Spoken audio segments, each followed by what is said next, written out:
जय हिंद। आज हम बात करेंगे उपसंयोजक यौगिक के बारे में, जो कि काफ़ी इम्पोर्टेंट हमारा टॉपिक है। क्लास 12 का है ये चैप्टर।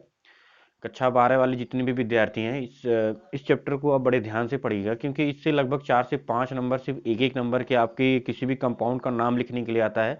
कभी कभी कुछ इसके अंदर की जो डेफिनेशंस होती हैं उसको लिखने के लिए आ जाएगा, लेकिन ज़्यादातर जो होता है किसी कंपाउंड का, किसी भी कॉम्प्लेक्स कंपाउंड, किसी भी जटिल यौगिक का जो है नाम लिखने के लिए आता है।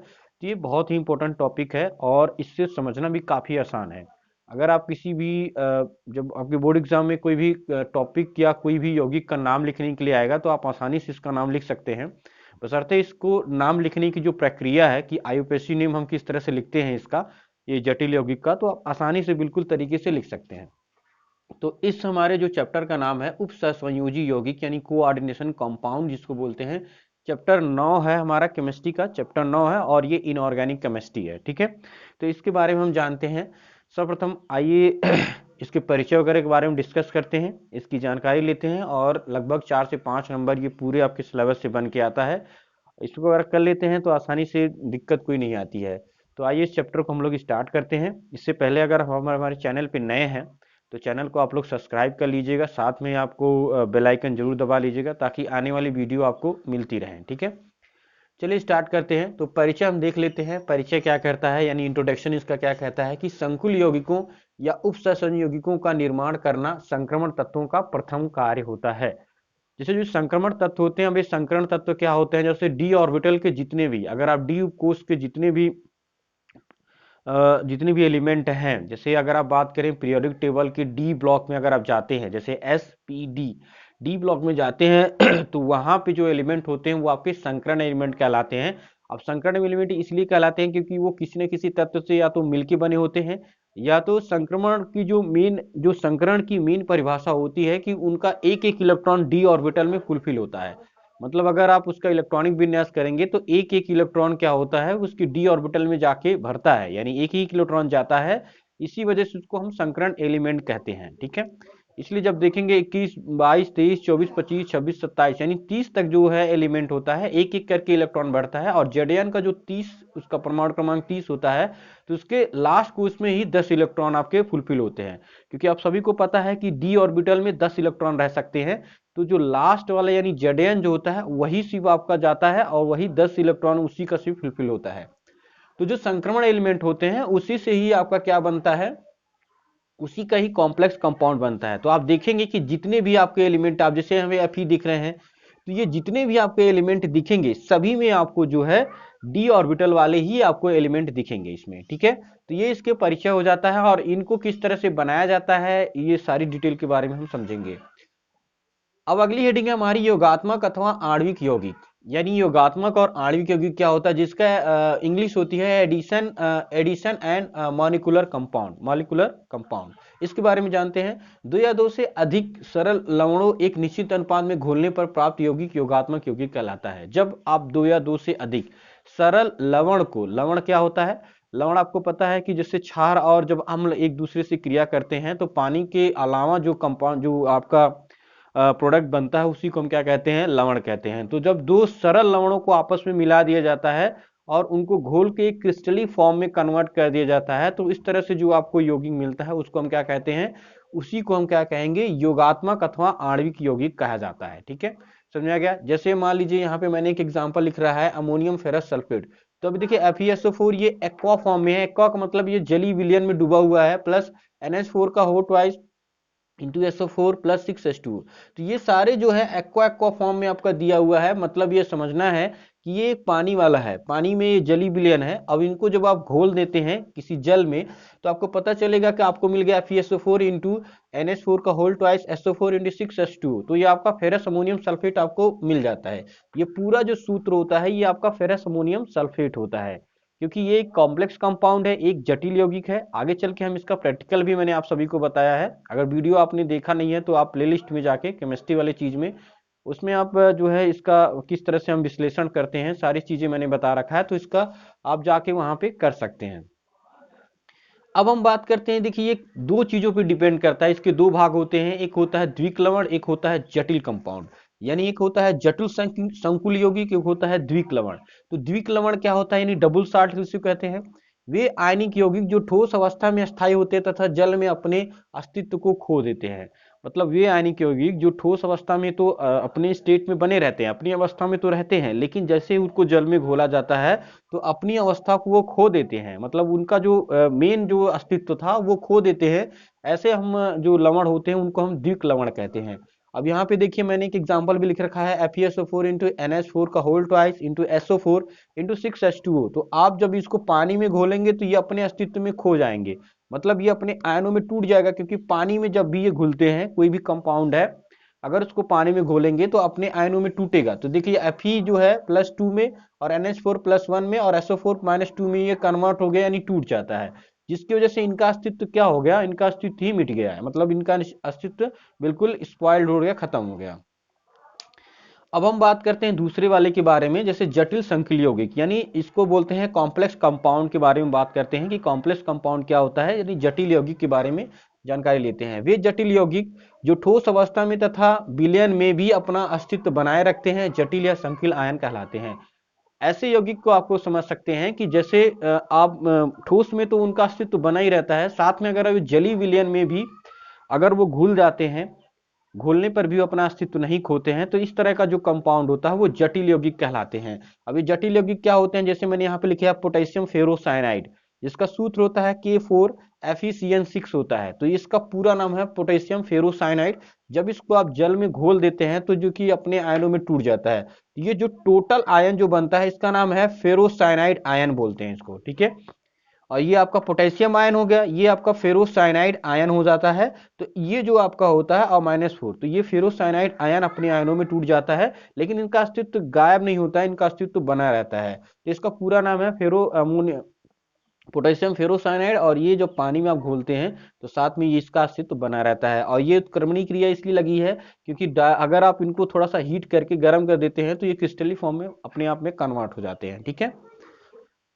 तो ये कुछ ऐसे टॉपिक्स हैं जो कि आपको ध्यान रखना है कि आगे चल के देखिए कई सारे ऐसे कॉम्प्लेक्स कंपाउंड आपको मिलेंगे। जैसे आपको फिटकरी जो है, फिटकरी एक कॉम्प्लेक्स कंपाउंड है, एक जटिल यौगिक है। तो आगे आपको इन सारी चीजों के बारे में डिटेल में जानकारी आप अपने जनरल लाइफ में भी देख सकते हैं।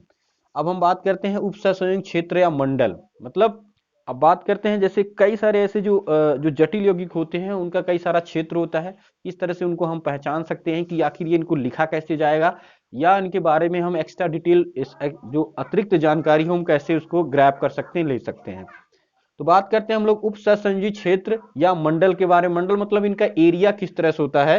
तो देखिए इनको जो लिखा जाता है वो बड़े कोष्ठक में लिखा जाता है। जो संकुल होते हैं यानी जो इनका मंडल होता है, उपसंयोजी जो यौगिक के जो संकुल जो होते हैं इनका एक एरिया होता है जिनको हम लोग बड़े कोष्ठक में लिखते हैं। बड़े कोष्ठक में जो आपका किसी भी कंपाउंड का बड़ा कोष्ठक रहेगा तो उसको समझ जाना है कि वो क्या कहलाएगा, संकुल ही कहलाएगा, लिखा जाता है। तथा इसे संयोजी क्षेत्र या संकुल मंडल कहते हैं। जैसे मैंने यहाँ पे लिखा है FeCN6 और उसके ऊपर माइनस लगा रखा है, तो ये जो है फेरोसाइनाइड आपका आयन है। फेरोसाइनाइड क्या है, ये आपका पूरा आयन है और इसको हमने क्या लिखा है, बड़े कोष्ठक में लिख रखा है।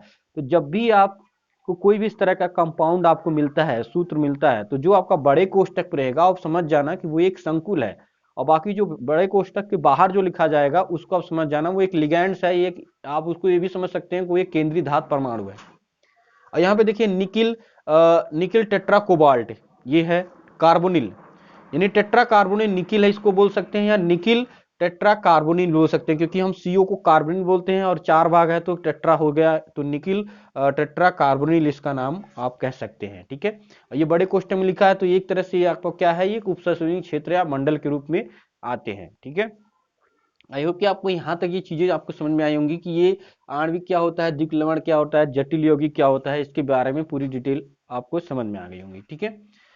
एक बार मैं दोबारा आप सभी से कहना चाहूंगा कि अगर हमारे चैनल पे नए हैं तो चैनल को आप लोग जरूर सब्सक्राइब कीजिएगा, ठीक है, और आगे आप लोग वीडियो को जरूर शेयर कीजिएगा ताकि अन्य बच्चे भी इसके बारे में सीख सकें। अब हम दूसरा पॉइंट देखते हैं, केंद्रीय धातु परमाणु क्या होता है, यानी सेंट्रल मेटल एटम क्या कहलाता है, केंद्रीय धातु परमाणु किसे कहते हैं।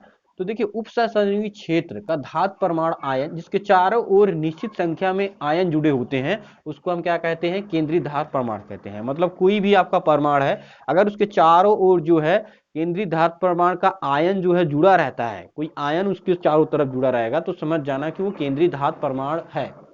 जैसे मैंने यहाँ पे एग्जाम्पल लिख रखा है CuNH3 का होल 4 और प्लस आपका SO4। तो आप देखेंगे जब इसका आप स्ट्रक्चर बनाएंगे तो ये तो आपका अलग है क्योंकि ये बड़े कोष्टक से बाहर जा रहा है, लेकिन अगर आप इसके अंदर की बात करते हैं तो Cu के चारों ओर आपका NH3 पूरा आपका घिरा हुआ है। तो इसी को हम क्या बोलेंगे, और ये जो है पूरा इसको आप बोल सकते हैं टेट्रा अमीन कर सकते हैं, यानी कॉपर टेट्रा अमीन कर सकते हैं, क्यूप्रिक टेट्रा अमीन कह सकते हैं। ये पूरा जो है इसके चारों ओर बना हुआ है। ठीक है, अब हम बात करते हैं तीसरे पॉइंट के बारे में, लिगैंड्स किसे कहते हैं, यानी लिगैंड्स के बारे में जानकारी आपको बताई जा रही है। तो केंद्रीय धातु परमाणु के साथ उपसहसंयोजी बंध के निर्माण में दाता परमाणु की तरह व्यवहार करता है, लिगैंड कहलाता है। यानी केंद्रीय धातु परमाणु के साथ अगर कोई एक्स्ट्रा जुड़ा हुआ है जो उसी की तरह व्यवहार करता है, उसी की तरह से इलेक्ट्रॉनों को ग्रहण करता है, तो आप समझ जाएंगे वो क्या कहलाएगा, आपका लिगैंड्स कहलाएगा। ये लिगैंड का जो आपका सूत्र है, देखिए यहाँ पे लिखा मैंने कोबाल्ट लिख रहा है CuNH3 का होल 5 Cl। तो ये आपका जो Cl है, यानी जो आपका दाता परमाणु की तरह व्यवहार जो कर रहा है, यानी NH3 प्लस Cl, यानी NH3 तथा Cl क्या है, एक लिगैंड का व्यवहार करेंगे। यानी दाता परमाणु के अलावा अगर कोई इलेक्ट्रॉन को देता या लेता है तो आप समझ सकते हैं कि वो एक क्या कहलाएगा, एक लिगैंड्स कहलाएगा। ठीक है, अब हम बात करते हैं लिगैंड के प्रकार। लिगैंड देखिए कई प्रकार के हो सकते हैं। एक तो हम आवेश के आधार पर उसको हम जो है कैटेगराइज कर सकते हैं, उसको अलग अलग कर सकते हैं।